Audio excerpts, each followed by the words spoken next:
आप सबको मेरा नमस्कार। मैं संजय किशनगंज बिहार से। कक्षा 10वीं की जो पुस्तक है गणित, उसका एक्सरसाइज 1.2 को आज हम लोग शुरू करेंगे।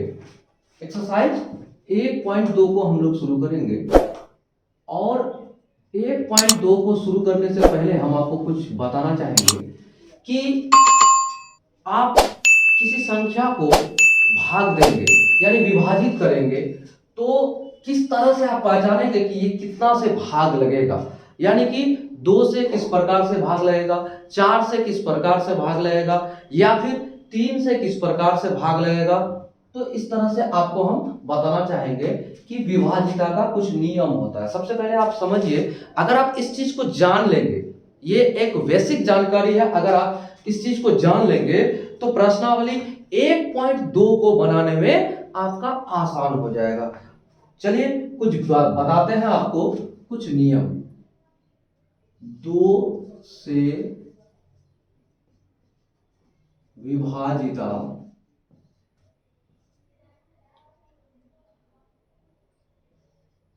का नियम।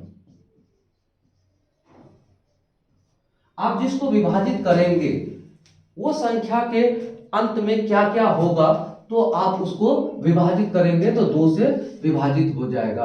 देखिए, अगर 0 होगा तो कर देंगे, या फिर 2 होगा तो कर देंगे, या फिर 4 होगा तो कर देंगे, या फिर 6 होगा तो कर देंगे, या फिर 8 होगा तो आप क्लियरली उस संख्या को 2 से विभाजित कर पाएंगे। ये एक नियम है, ये एक तरीका है। जैसे मान लीजिए 10 आप विभाजित कर सकते हैं 2 से। मान लीजिए 2 रहेगा यानी 12, तो आप क्या कर सकते हैं, विभाजित कर सकते हैं। 4 को भी विभाजित कर सकते हैं, 6 को भी कर सकते हैं। देखिए 14 भी हो जाए तो आप विभाजित कर सकते हैं। ठीक है, अंतिम में ये सब संख्या अगर रहे तो आप विभाजित कर सकते हैं। चलिए क्लियर हो गया। अब आते हैं 3 से विभाजिता का नियम। 3 से विभाजिता का नियम समझिए, आपको समझाने का प्रयास कर रहे हैं। नियम ऐसी संख्या, जैसे कोई संख्या है, उस संख्या को आप क्या कीजिए, उसके जो अंक है 1 2 3, अगर 3 अंक का कोई भी संख्या है या 2 अंक का कोई भी संख्या है, उसको आप जोड़िएगा, उसकी संख्याओं को जोड़िएगा और जोड़ने के बाद वो अगर 3 से कट जाए तो वो पूरी संख्या 3 से कटेगी। जैसे मान लेते हैं, चलिए आपको दिखाते हैं, 1 1 1, ये आप 111। इस संख्या में कितनी संख्या, 3 है। अगर आप इसको जोड़िए, 1 प्लस 1 प्लस 1 बराबर कितना हुआ, 3। 3 से अगर हम इसको भाग देंगे तो कटेगा कि नहीं, कट गया। तो समझ लीजिए कि ये 3 से विभाजित है। कैसे, देखिए आपको दिखाते हैं एग्जांपल में, समझ लिएगा। 3 एकम 3, 3 तिया 9, बचा 2 तो 21, 3 7 21, कट गया। इस तरह से हम जान गए कि आपको 3 से विभाजिता का जो नियम है ये जानिएगा कि कोई भी संख्या को उसके अंकों को आप जोड़ लीजिए, जोड़कर उसको 3 से भाग दीजिए। अगर वो भाग लग जाए तो वो क्या होगा, 3 से विभाजित हो सकता है। ठीक है, अब एक 4 से भी बता देते हैं आपको। 4 से विभाजिता का नियम। किसी संख्या के, ध्यान से सुनिएगा, किसी संख्या के, हम लिख नहीं रहे हैं, अगर आपको लिखने की आवश्यकता आप लिख लीजिएगा अपने कॉपी में। किसी संख्या के अंतिम के 2 अंक, किसी संख्या के अंतिम के 2 अंक अगर 4 से विभाजित हो जाए, किसी संख्या के अंतिम के 2 अंक 4 से विभाजित हो जाए तो वो टोटल संख्या क्या होगा, आपको 4 से विभाजित हो जाएगा। मान लेते हैं 1 2 3 4 5, हाँ, ऐसे करके अगर अंतिम के 2 अंक आपके 4 से विभाजित हो जाए तो टोटल संख्या क्या होगा, 4 से विभाजित हो जाएगा। चलिए देखिए, अगर यहां पर 4 से 4 5 से 20 कट गया, तो ये टोटल संख्या 4 से विभाजित होगा, ये कंफर्म मान लीजिए, आप करके देख लीजिएगा, हम आपको बता दिए। आइए अब पांचवा बता देते हैं, यानी 5 से विभाजिता का नियम। देखिए यह एक बेसिक जानकारी है जो आपको दे रहे हैं, और उसके बाद ये आपका जो चैप्टर है उसको स्टार्ट करते हैं। चलिए, 5 से विभाजिता का नियम। इसमें क्या होगा कि किसी संख्या के इकाई अंक में अगर 0 रहे या फिर 5 रहे, क्या रहे, किसी संख्या के इकाई अंक में अगर 0 रहे या 5 रहे तो वो संख्या क्या होगा, 5 से विभाजित होगा। बाकी आपको इससे आगे के जितने होंगे उसको हम समझाने का प्रयास करेंगे बताते हुए। चलिए आप ये देख लीजिए कि 0 अगर रहे जैसे 10 तो 5 से विभाजित होगा, जैसे 100 5 से विभाजित होगा, जैसे लास्ट में किसी संख्या के 5 रहे तो 5 से विभाजित होगा, 55 5 रहे तो यानी कि 5 से विभाजित होगा। इस तरह से आपको हमने समझा दिया कि 2 से विभाजिता का क्या नियम है, 3 से विभाजिता का क्या नियम है, 4 से विभाजिता का क्या नियम है, 5 से विभाजिता का क्या नियम है। चलिए अब हम इसको मिटाते हैं और एक्सरसाइज 1.1 को स्टार्ट करते हैं। चलिए अब हम लोग शुरू करते हैं एक्सरसाइज 1.1 कक्षा 10वीं की जो गणित पुस्तक है, कक्षा 10, ठीक है, और गणित पुस्तक को पढ़ेंगे हम। एक्सरसाइज 1.1 को हमने पूरा पढ़ लिया है, बहुत ही आसान शब्दों के साथ उसको पढ़ा है, बहुत ही बेहतर तरीके से। अगर आप नहीं पढ़े हैं, अगर आप नहीं जाने हैं तो आप क्या कीजिए, हमारे चैनल पर जाकर आप प्लेलिस्ट को उठाकर देखिएगा, आप उसमें पा जाएंगे 1.1 को जो कि हल किया हुआ है, ठीक है। अब हम लोग एक्सरसाइज 1.1 के 1 नंबर में जो प्रश्न है उसको बनाते हैं। देखिए 1.2 के क्या क्वेश्चन है, 1 नंबर में 1 2 3 4 5 क्वेश्चन है, और पांचों सवाल क्या कहते हैं आपको, अभाज्य गुणनखंड के गुणनफल के रूप में व्यक्त कीजिए। तो देखिए सभी बच्चे जो 10 क्लास के विद्यार्थी है वो सभी आप लोग जानते हैं, क्या निकालने जानते हैं, गुणनखंड निकालने जानते हैं, एलसीएम जानते होंगे। तो अभाज्य गुणनखंड विधि से हमें बनाना है। देखिए आपको क्या दिया, निम्नलिखित संख्याओं का अभाज्य गुणनखंड के गुणनफल के रूप में व्यक्त कीजिए। तो 1 नंबर में दिया है 140, ठीक है, और 2 नंबर में दिया है, चलिए 1 नंबर को ही पहले हल कर लेते हैं, 140 को हल करते हैं। तो 140 को हल करते हैं, कितना होगा, 2 से 7, सबसे पहले छोटी संख्या से काटते हैं, ठीक है, 2 7 है 14, 0 आ गया, फिर काटते हैं 2 से 35 हो गया। अब कितना से कटेगा, 35 3 से कटेगा, 2 से कटेगा, 3 से नहीं कटेगा, 4 से नहीं कटेगा, 5 से काटिए, 5 अंत में है तो 5 से कटेगा, ठीक है, 5 7 35, 7 कटेगा, 7 नहीं कटेगा, ठीक है, 7 नहीं कटेगा तो आप यहां तक भी छोड़ सकते हैं, या फिर 7 एकम 7 यहां पर 1, ऐसे हो सकता है। अब आप लिख दीजिए अभाज्य गुणनखंड बराबर अभाज्य गुणनखंड किसका, अभाज्य गुणनखंड किसका, 140 का, 140 बराबर क्या होगा, 2 गुने 2 गुने 5 गुने 7 गुने 1, 2 गुने 2 गुने 5 गुने 7 गुने 1, इतना हुआ।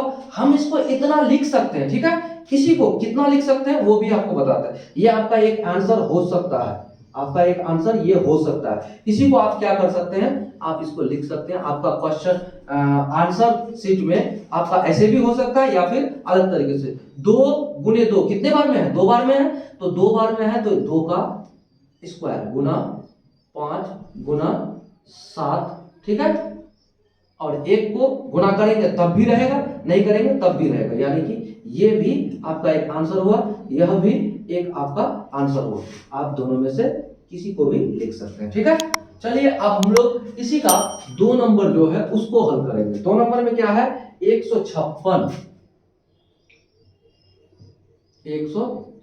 हल करते हैं, ठीक है।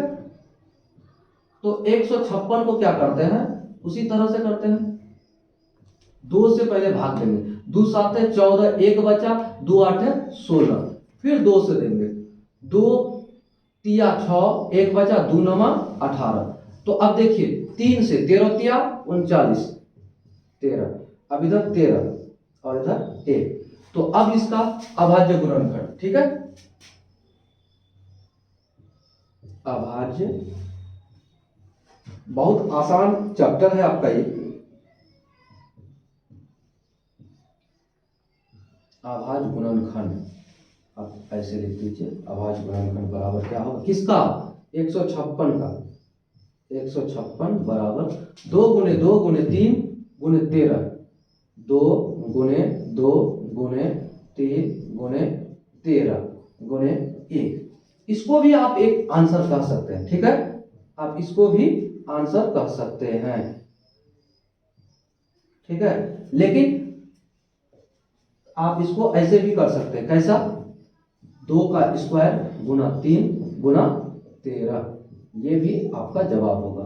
तो दोनों में से कुछ भी आप जवाब दे सकते हैं, इसलिए हम दोनों दे रहे हैं आपको, ठीक है। अब इस तरह से हम लोगों ने क्या कर लिया, 2 नंबर तक के सवाल को हल कर लिया। अगला 3 नंबर को आप करते हैं, इसको मिटा कर। चलिए 3 नंबर को देखिए, 38 25, 3 नंबर है 38 25, ठीक है। अब इसका हल करते हैं। क्या करने बोला है, अभाज्य गुणनखंड। 38 25, हमने आपको नियम बताया था कि 2 से सबसे पहले छोटी संख्या से भाग देना चाहिए। अगर नया हो तो आप क्या कीजिएगा, 3 से करके देखिएगा, और 3 से भी ना हो तो 4 से, उसके बाद 5 से। तो सबसे पहले आप इसको देखिए, 38 और 25, 2 से करेंगे तो 2 से अंतिम में है हमारा 2 नहीं है, 5 है। तो ऐसा हो सकता है कि 3 से भी लग सकता है, काहे, देखिए इसको जोड़ के देखिए, 8 3 11, 11 और 2 11, 2 हो गया 13, 13 और 5 13 और 5 18। तो 18 को 3 से भाग देंगे तो लगेगा कि नहीं लगेगा, इसीलिए आप 3 से पहले भाग दीजिए इसको। 3 एकम 3, 3 एकम 3 तो 3 दूना 6, बचा 2, तो यहाँ 22, 3 7 21, बचा 1, 3 5 15। देखिए लग गया। अब हम लोग यहाँ फिर देखिए जोड़ के, 3 से लगता है कि नहीं, 3 3 और 7 कितना हो गया, 3 7 10 और 5 15, फिर 3 से लग जाएगा, 3 चौका 12, 3 दूना 6, बचा 1, 3 5 15, लगा। फिर आप क्या कीजिए, जोड़ के देखिए कि 3 से लगता है कि नहीं, 4 2 6 5 11, नहीं लगेगा। अब हम क्या करते हैं, 5 से लगा कर देखते हैं, 5 अंतिम में 5 है तो 5 लगेगा ही, 5 से, 5 8 है 40, 2 बचा, 5 है 25, फिर 2 से लगाइए, 5 से लगाइए, 5 5 एकम 5, और यहाँ बच गया कितना 3, तो 35, 5 7 35, और यहाँ क्या कीजिए 17 गुना 1 आ गया।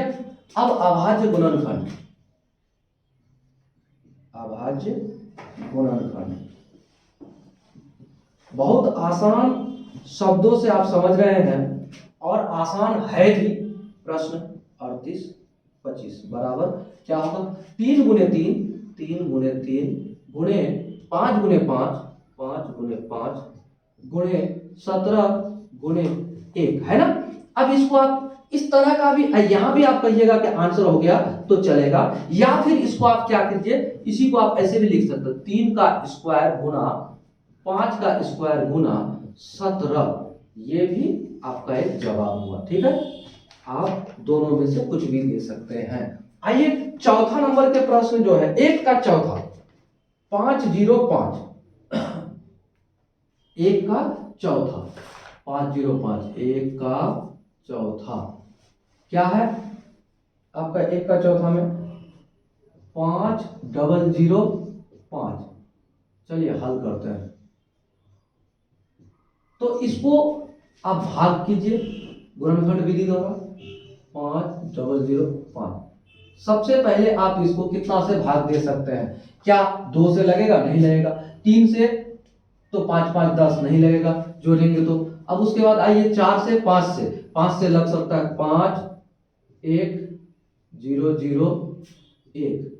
अब बताइए किससे लगेगा, तो 7 से करके देखते हैं, 7 से क्या होता है। 7 एकम 7 बच गया आपका 7 एकम 7 बच गया 3, तो 7 चौक 28 बच गया 2, 2 बच गया तो 21 7 21 3 हो गया।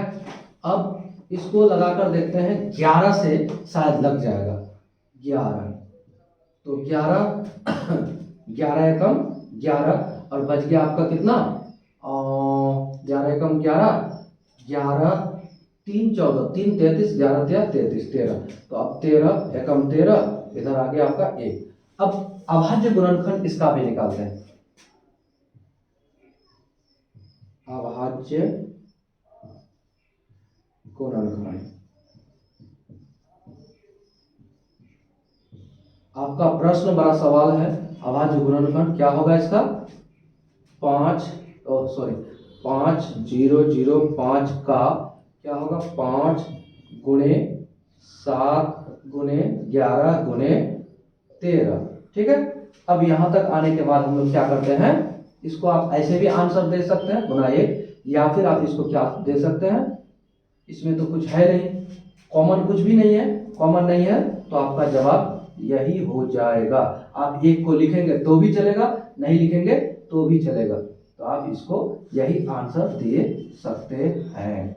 ठीक है, अब इसको मिटाकर हम लोग आगे बढ़ते हैं। अब आगे जो है 5वां नंबर का प्रश्न को, यानी 1 का 5 जो है 5 नंबर क्या है इसका 74 29।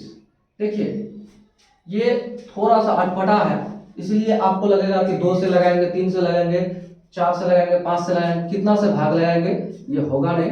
तो आपको हम बता दें कि ये लगेगा 17 से पहली बार में 74 29 लगाइए 17 से 17 17 दूना 34 17 53 17 चौका 68 17 चौका 68, तो कितना बच गया 68 2 और 6 हो गया, 6 से इधर 62 हो गया, तो 17 चौका 68 17 तिया 51 17 तिया 51, तो इधर 62 है 51 62 कितना हो गया, तो 17 तिया 51 और इधर हो गया 62, तो बचा कितना भाई 1 और इधर 1 11 19 17 के 17 पढ़िए कितना बार में 19 आएगा, 17 के 17 17 34 17 17 17 17 17 17 17 17 119 आ गया। तो अब हम लोग क्या करेंगे, अब कितना से कटेगा, तो अब ये 19 से कटेगा, 19 का 19 पढ़िए कितना बार में कटेगा, 19 का 19 19 दूना 19 का 19 19 दूना 38, तो दूना 38। अब बच गया कितना भाई 38, तो 38 43 से 38 समझते हुए आगे बढ़िएगा, कितना बचेगा 8 3 8 4 12 8 5 13 5, तो यहाँ आ गया आपका 5 बच गया तो 57, तो अब कितना हो जाएगा 19 तिया 57 23, तो इस तरह से हमारा अगला क्या होगा यहाँ पर 23 1 आ गया। तो अभाज्य गुणनखंड अब हम निकालते हैं, अभाज्य गुणनखंड कितना का 74 29 बराबर क्या हो जाएगा 17 गुणे 19 गुणे 23, और 1 को लिखेंगे क्योंकि लिख सकते थे लेकिन अब तो यहाँ स्क्वायर वाला भी नहीं आएगा, तो डायरेक्ट इसी को आंसर कर देते हैं, यही आपका आंसर हो गया। तो इस तरह से हमारा प्रश्न संख्या 1 के 1 से लेकर 5 तक के जितने सवाल थे वो हम लोगों ने पूरा कर लिया। अब हमारा एक्सरसाइज 1.1 के 1 नंबर के जो 5 प्रश्न थे सभी को हम लोगों ने हल कर लिया। हम लोग अगले वीडियो में अगले प्रश्न के साथ मिलेंगे, तब तक के लिए आप वीडियोज को देखते रहिए। चैनल पर नए हैं तो चैनल को सब्सक्राइब कीजिए और अपने दोस्तों तक जरूर शेयर कीजिए। जय हिंद जय भारत।